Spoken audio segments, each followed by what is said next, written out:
Qual é, galera?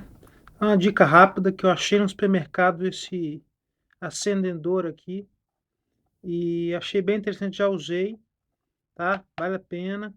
Ele vem esses bastonetes aqui, ó. Não é um tamanho muito grande, mas ele fica aceso uns 10 minutos. Vem 10 dentro dessa caixa aqui. A caixinha já vem com um riscador, tá?